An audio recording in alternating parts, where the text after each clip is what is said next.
OS news, प्रवास सत्याचा।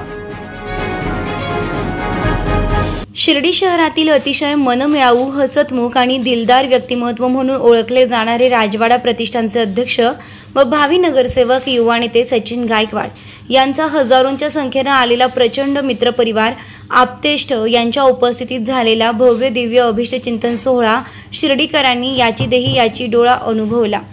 कार्यक्रमात प्रमुख उपस्थिती म्हणून युवकांचे लाडके नेतृत्व डॉक्टर सुजय विखे पाटील होते, तर शिर्डी नगर परिषदेचे प्रथम नगराध्यक्ष कैलास बापू कोते, माजी उपनगराध्यक्ष अभय शेळके, माजी उपनगराध्यक्ष निलेश कोते, गोपीनाथ बापू गोंदकर, आरपीआयचे पप्पू बनसोडे, सिमोन जगताप, युवा नेते नितीन शेजवळ, भाजप शहर अध्यक्ष सचिन शिंदे, काँग्रेस शहर अध्यक्ष सचिन चौगुले, राजवाडा प्रतिष्ठानचे महाराष्ट्र प्रदेश अध्यक्ष नितीन धिवर, ॲडव्होकेट अनिल शेजवळ, मनसेचे दत्तात्रय कोते, पिंटू भाऊ कोते उर्फ छोटे बापू, उद्योजक योगेश तिया, सचिन कोते, अनुप गोंदकर, खंडोबा मंदिर देवस्थानचे अजय नागरे यांसह शिर्डीतील विविध सामाजिक, धार्मिक, राजकीय क्षेत्रातील मान्यवर मित्रपरिवार आणि विशेष म्हणजे महिला वर्ग मोठ्या संख्येने उपस्थित होते।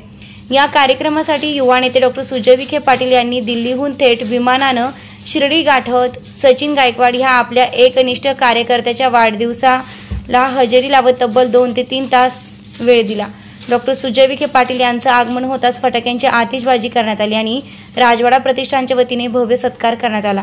वाढदिवसानिमित्त डॉक्टर सुजय विखे पाटील यांच्यासह मान्यवरांच्या हस्ते परिसरातील गरजू विद्यार्थिनींना सायकलचं वाटप करण्यात आलं। त्यानंतर भला मोठा केक चाहत्यांनी आणला असल्यानं केक पाहून सुजय विखे पाटील यांनी देखील विशेष कौतुक केलं। तसेच सचिन गायकवाड यांनी उपस्थित मान्यवरांनी वाढदिवसाच्या शुभेच्छा दिल्या।